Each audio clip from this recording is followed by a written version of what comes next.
Hello दोस्तों, नमस्कार। मेरा नाम है संजय। स्वागत है आपका मेरा यूट्यूब चैनल लक्ष्य स्टडी विद संजय में। तो दोस्तों, मैं आज लेके आया हूँ आपके लिए जीके के कुछ 30 इंपॉर्टेंट क्वेश्चन जो कि आपकी परीक्षा के लिए बहुत इंपॉर्टेंट रहेगी। दोस्तों इससे पहले आप मेरे चैनल को सब्सक्राइब कर दीजिएगा और वीडियो अच्छी लगी तो आप वीडियो को लाइक भी ज़रूर कर दीजिएगा।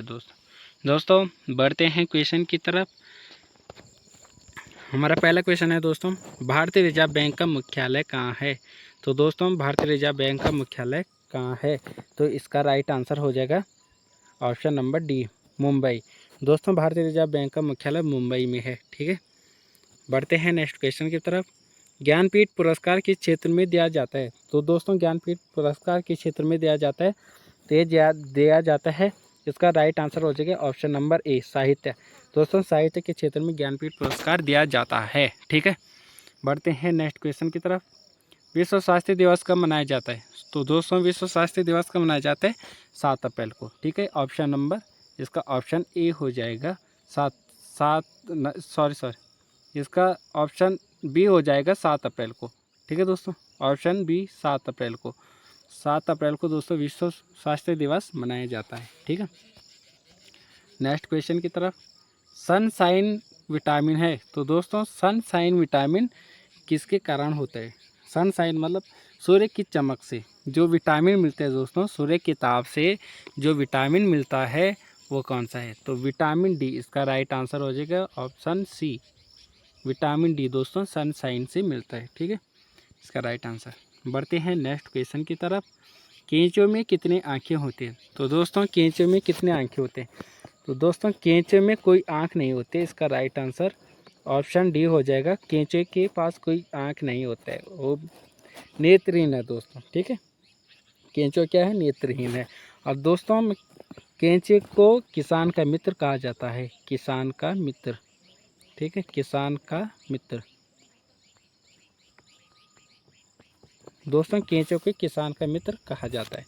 ठीक है, बढ़ते हैं अगले क्वेश्चन की तरफ। छिली हुई सब्जियों को धोने से कौन सा विटामिन निकल जाता है? तो दोस्तों छिली हुई सब्जियों से कौन सा विटामिन निकल जाता है? तो दोस्तों विटामिन सी इसका राइट आंसर हो जाएगा ऑप्शन सी, विटामिन सी छिली हुई सब्जियों को धोने से निकल जाता है। ठीक है, बढ़ते हैं अगले क्वेश्चन की तरफ। भारत का संविधान किस भाग में मूल कर्तव्य का वर्णन किया गया है? भारत संविधान के किस भाग में मूल कर्तव्य का वर्णन किया गया है? तो दोस्तों भाग 4 क में।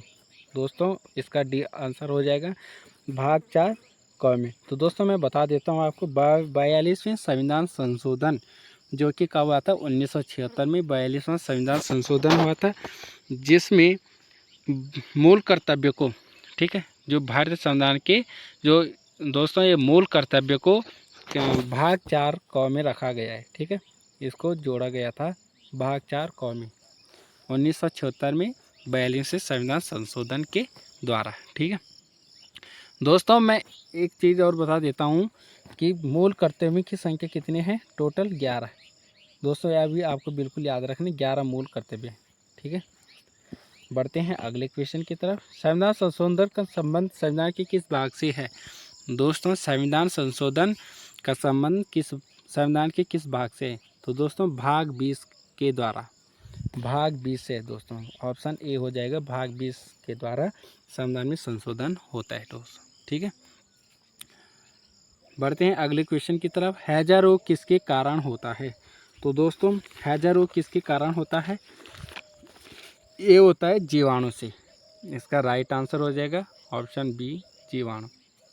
दोस्तों जीवाणु से हैजा रोग होता है।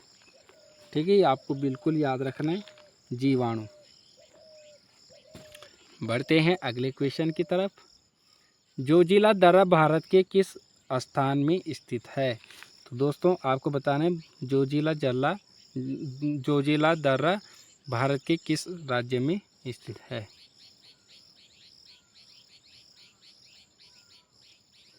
तो दोस्तों इसका राइट आंसर हो जाएगा ऑप्शन बी, जम्मू कश्मीर। दोस्तों जोजिला दर्रा भारत के जम्मू कश्मीर राज्य में स्थित है। ठीक है, बढ़ते हैं अगले क्वेश्चन की तरफ। भारत सरकार का सर्वोच्च विधि अधिकारी कौन होता है? दोस्तों भारत सरकार का सर्वोच्च विधि आधिकारिक कौन होता है? इसका राइट आंसर हो जाएगा option C, attorney general. Attorney general दोस्तों, ठीक है। बढ़ते हैं अगले क्वेश्चन की तरफ। हल्दी घाटी का युद्ध 1756 ईस्वी में किन के बीच हुआ था? तो दोस्तों मैं बता देता हूँ, हल्दी घाटी का युद्ध 1756 ईस्वी में किन के बीच हुआ था? तो ये हुआ था, इसका ऑप्शन ए राइट आंसर हो जाएगा, अकबर एवं महाराणा प्रताप के बीच हुआ था दोस्तों, ठीक है, हल्दी घाटी का युद्ध, ठीक है। बढ़ते हैं अगले क्वेश्चन की तरफ। रेबीज के टीके की खोज किसने की थी? तो दोस्तों रेबीज के टीके की खोज किसने की थी? किसने की थी दोस्तों? ये की थी लुई पास्चर ने। दोस्तों इसका राइट आंसर हो जाए option D, Louis Pasteur. Louis Pasteur ने रेबीज के टीके की खोज की थी। ये आपको बिल्कुल याद रखना है दोस्तों, ये क्वेश्चन बहुत इंपॉर्टेंट क्वेश्चन है। 30 क्वेश्चन बहुत इंपॉर्टेंट है, ठीक है दोस्तों, 30 क्वेश्चन लेके आया हूँ, बहुत इंपॉर्टेंट आपके लिए। बढ़ते हैं अगले क्वेश्चन की तरफ। शरीर में आयरन की कमी से कौन सी बीमारी होती है? तो दोस्तों शरीर में आयरन की कमी से कौन सी बीमारी होती है? तो इसका राइट आंसर हो जाएगा ऑप्शन ए, एनीमिया। दोस्तों एनीमिया जो बीमारी होते हैं वो शरीर जो आयरन की कमी से होता है, ठीक है, आयरन की कमी से एनीमिया होता है। और सबसे ज़्यादा आयरन किस में होता है दोस्तों? पालक में। पालक में दोस्तों सबसे ज़्यादा आयरन पाया जाता है, ठीक है, आपको ये बिल्कुल याद रखना है। बढ़ते हैं अगले क्वेश्चन की तरफ। अलमाटी बांध कृष्णा नदी पर किस राज्य में स्थित है? तो दोस्तों जो अलमाटी बांध है दोस्तों कृष्णा नदी पर किस राज्य में स्थित है? इसका आपको सही आंसर बताना है दोस्तों। दोस्तों इसका राइट आंसर हो जाएगा कर्नाटक, ऑप्शन डी, कर्नाटक इसमें स्थित है, कर्नाटक जिले में, ठीक है दोस्तों, बिल्कुल याद रखना है। बढ़ते हैं अगले क्वेश्चन की तरफ। स्वेज नहर का राष्ट्रीयकरण किस वर्ष किया गया था? तो दोस्तों स्वेज नहर का राष्ट्रीयकरण किस वर्ष किया गया था? तो दोस्तों इसका राइट आंसर डी हो जाएगा 1956 में। दोस्तों 1956 में स्वेज नहर का राष्ट्रीयकरण किया गया था। तो दोस्तों स्वेज नहर की लंबाई कितनी है दोस्तों? 165 किलोमीटर। दोस्तों बिल्कुल याद रखना, 165 किलोमीटर इसकी लंबाई है, ठीक है दोस्तों। बढ़ते हैं अगले क्वेश्चन की तरफ।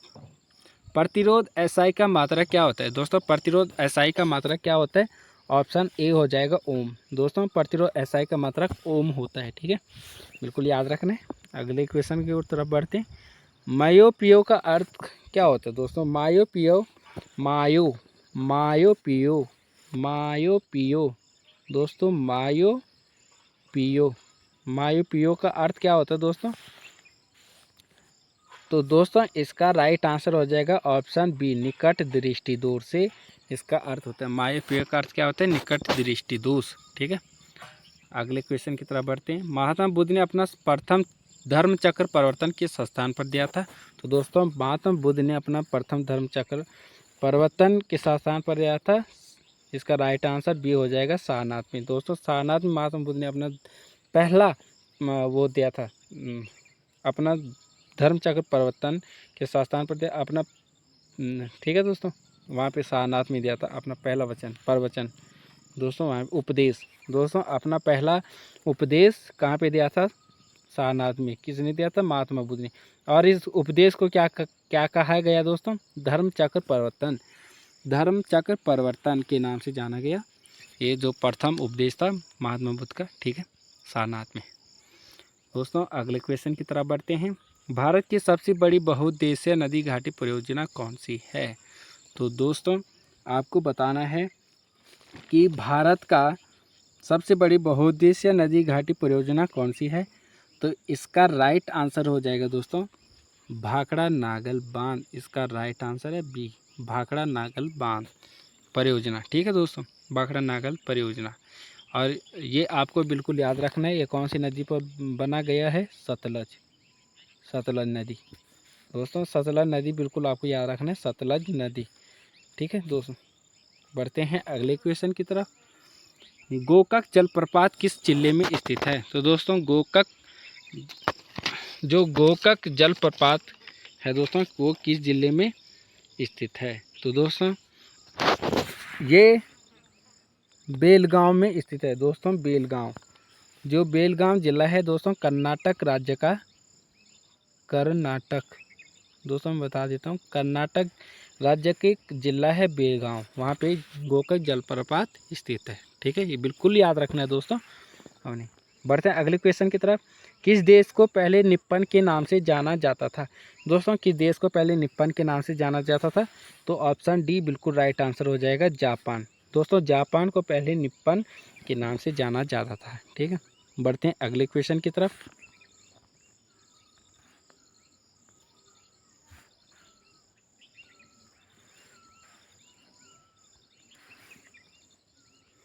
काला शीशा किसे कहा जाता है? तो दोस्तों काला शीशा किसे कहा जाता है? ग्रेफाइट। दोस्तों इसका राइट आंसर ए हो जाएगा, ग्रेफाइट को काला शीशा कहा जाता है। ठीक है, बढ़ते हैं अगले क्वेश्चन की तरफ। उजला सोना कहलाता है। दोस्तों उजला सोना कौन कहलाता है? तो इसका राइट आंसर हो जाएगा सी, कपास को उजला सोना कहते हैं।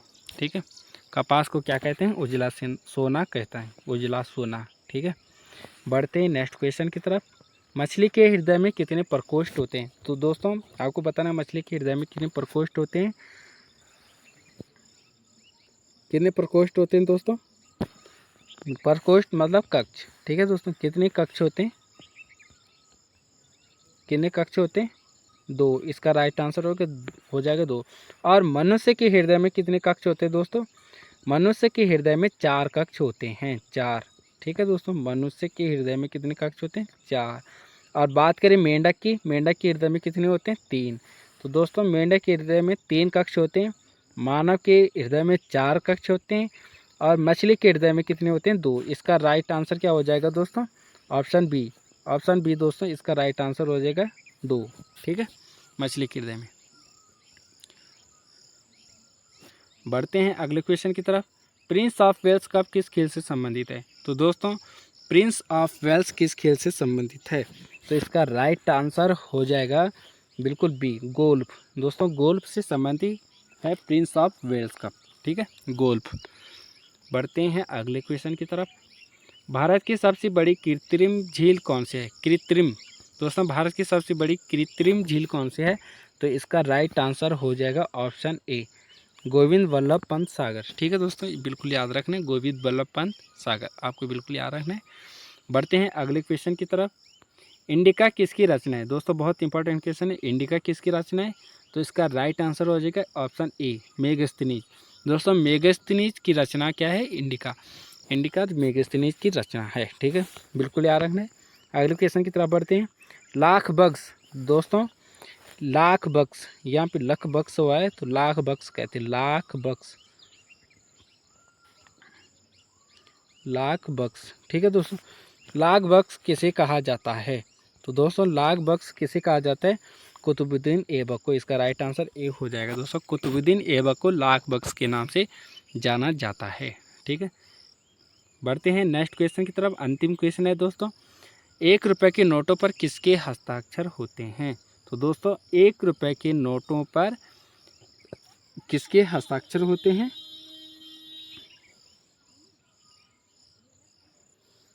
दोस्तों 1 रुपये के नोटों पर वित्त सचिव के हस्ताक्षर होते हैं, ऑप्शन नंबर बी। इसका राइट आंसर हो जाएगा वित्त सचिव। ठीक है, बाकी के किसका हस्ताक्षर होता है दोस्तों? रिजर्व बैंक के गवर्नर की। ठीक है, और इसका राइट आंसर वित्त सचिव हो जाए। 1 रुपये के नोटों पर कौन हस्ताक्षर करता है? वित्त सचिव दोस्तों। तो दोस्तों ये थे हमारे कुछ इंपॉर्टेंट क्वेश्चन, 30 इंपॉर्टेंट क्वेश्चन। ठीक है दोस्तों, अगर आपको वीडियो अच्छी लगी हो तो वीडियो को लाइक ज़रूर करिएगा, शेयर ज़रूर करिएगा दोस्तों, और कमेंट बॉक्स में बताएं कि आपको वीडियो कैसी लगी। और दोस्तों एक बात बता दूं, चैनल को सब्सक्राइब ज़रूर करना दोस्तों। ठीक है, ताकि मैं जब भी कोई दूसरी नई वीडियो अपलोड करूं तो आपके पास सबसे पहले नोटिफिकेशन पहुंच जाएगा। ठीक है दोस्तों, फिलहाल के लिए नमस्कार दोस्तों। ठीक है।